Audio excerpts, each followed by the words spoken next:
Ahora sí. Ok, bueno, yo, aparte de mi conclusión del trabajo que realicé, tengo que hacer otras conclusiones sobre las problemáticas que tuve y cómo logré resolverlas con mi poca capacidad y conocimiento externo al curso. Entonces, bueno, principalmente el trabajo se basó en datos de monitoreo de la lora nuca amarilla, que es una especie en protección en Nicaragua. Y básicamente los datos son propios porque son de mi tesis. ¿Por qué no utilicé una base de datos ya preparada? Porque tuve ciertas dificultades a la hora de procesar y las bases de datos o no se me descargaban bien o los datos siempre me salían inconclusos o incompletos. Entonces yo, como ya tuve mil problemas médicos, al final no me quedó tiempo, entonces decidí terminar usando mi base de datos, que literalmente este trabajo tiene 2 días de actividad.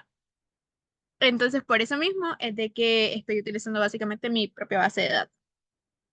En sí, la base de datos está con 52 columnas y tiene alrededor de 500 datos, que son datos de años desde el 2017 hasta la actualidad.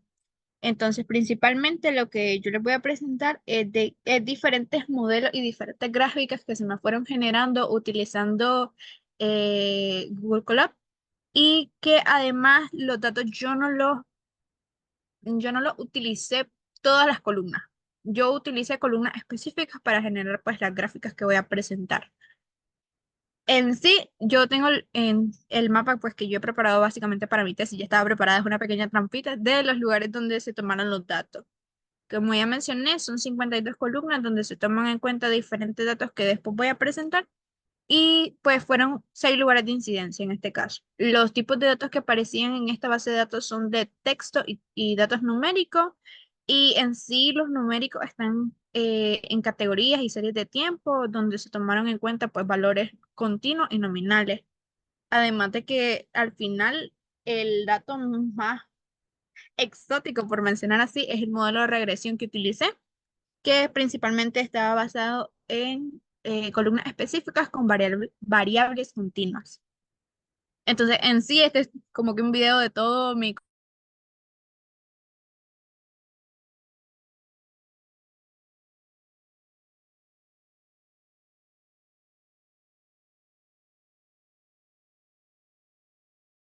lograr.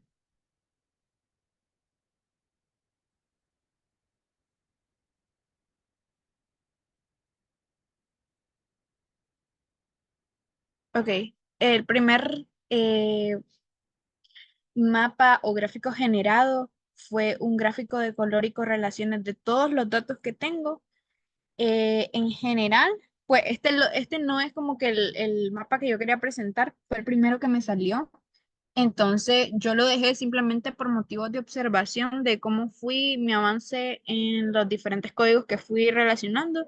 Y en este caso, los colores cálidos, en este caso que son los rojos o los salmón, indican correlación positiva y los fríos van siendo como que la parte negativa, siendo pues los colores blancos o grises que se logran, bueno, no sé si apreciar son correlaciones cercanas a cero. Igualmente salen los números, pero por el tamaño de la imagen, pues se me paró todo esto.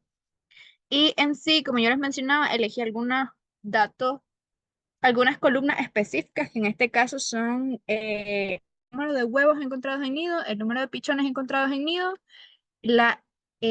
bueno, esto siendo valores numéricos de la cantidad de 1 a 4 en ambas columnas. Y en datos textuales de sí y no, que luego tuve que pasar a datos numéricos, está la parte de evidencia de saqueo y la evidencia de que si fueron depredados estos. Entonces mi correlación va a lo mismo, de que el número 1 viene significando una correlación positiva y, perdón, y el -1 viene significando lo que es una parte negativa. En este caso también se expresan lo que son números decimales, pero igualmente viene siendo el mismo sistema.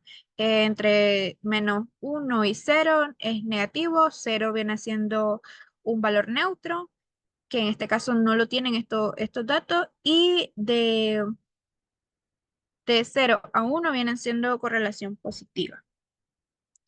A partir de eso también logré sacar lo que es básicamente dos gráficos de pastel. Este sería el primero, que solo los, lo obtuve pues para la columna de evidencia de saqueo, obteniendo que entre todos los datos que tengo de los 500, de las 500,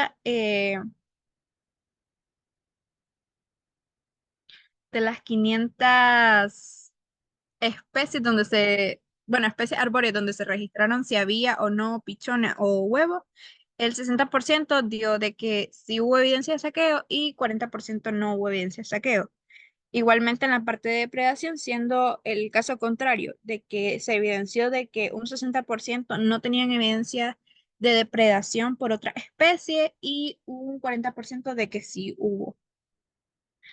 Aparte de eso, por mecánicas mismas y por estar traveseando y jugueteando por ahí, me salieron distintas gráficas que fueron más como que gráficas que me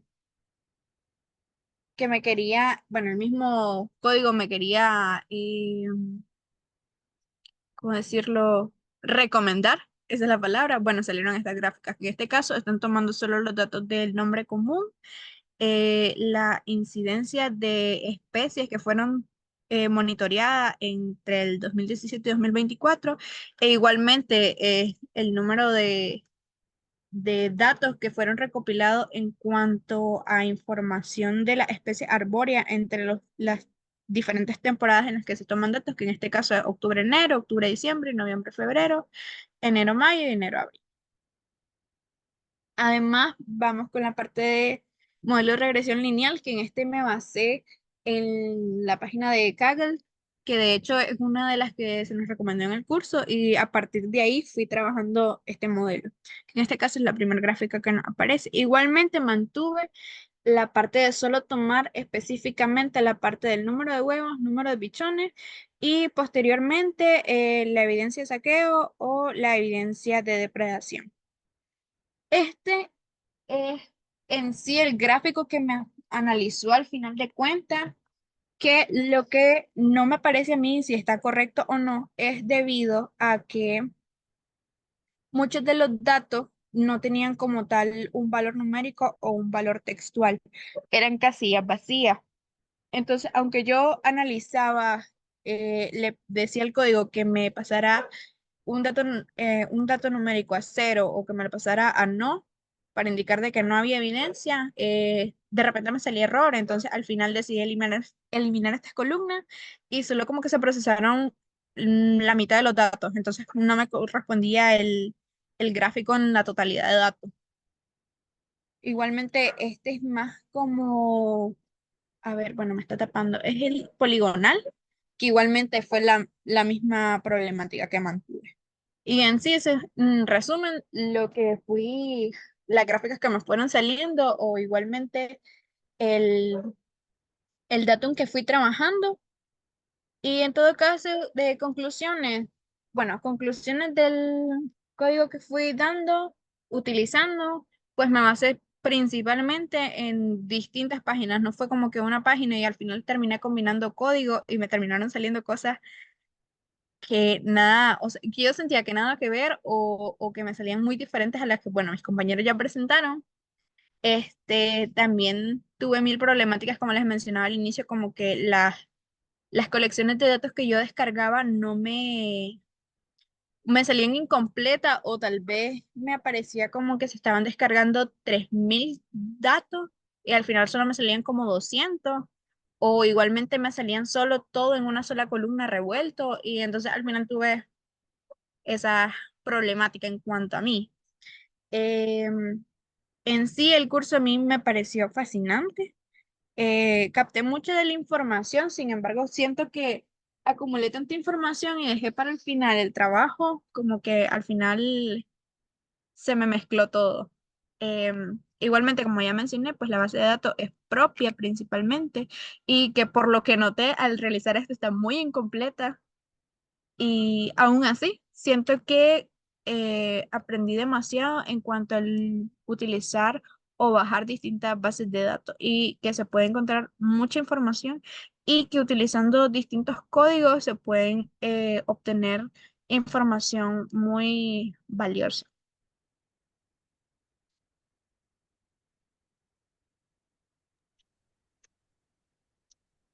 Muchas gracias, Bel. Yo me disculpo porque se fue la electricidad en el momento en que estaba presentando y entonces mientras me pasé a los datos del teléfono, me perdí una parte. Entonces llegué casi que al final. Me disculpo por no haber podido ver toda la presentación. Lo que voy a hacer es que voy a ver la grabación para poder darle mis observaciones después se las envío. Pero muchas gracias, me alegra. Me parece muy interesante que haya podido utilizar datos propios. ¿Verdad? El análisis, ya nos damos cuenta de que para aplicar técnicas de aprendizaje automático eh, nos permiten ver los datos desde otra perspectiva. ¿Verdad? Y eso creo que es una conclusión muy valiosa que hicieron y que hizo usted ahora de cómo para preparar los datos para aprendizaje automático, uno termina aprendiendo mucho más de los datos que tenía. Em, y efectivamente trabajar con colecciones de datos que a pesar de que ellos han hecho un esfuerzo muy grande de depuración, al incluir datos de diferentes fuentes y que utilizan tal vez diferentes estándares. Entonces, estos repositorios que acumulan todos estos datos tienden a ser muy dispersos. Y eso, la dispersión se ve en que hay muchas columnas vacías, porque entonces acumulan columnas que vienen de todos los estándares y efectivamente vamos a encontrar que algunas son muy dispersas, los datos dispersos y entonces eh, toca en ese caso hacer, eliminar columnas, quedarse solo con las columnas que realmente son de mayor interés o las que están más completas, ¿verdad? Así que, bueno, muchas gracias por la presentación y muchas gracias a todos. Qué pena que tenga que terminar la presentación sin la cámara encendida. El- Porque ya entonces vamos a hacer el cierre, ¿verdad? Ya no, parece que ya expusieron todos que vinieron hoy, entonces, sí, vamos a hacer el cierre aquí entonces de esta sesión, inmensamente agradecida.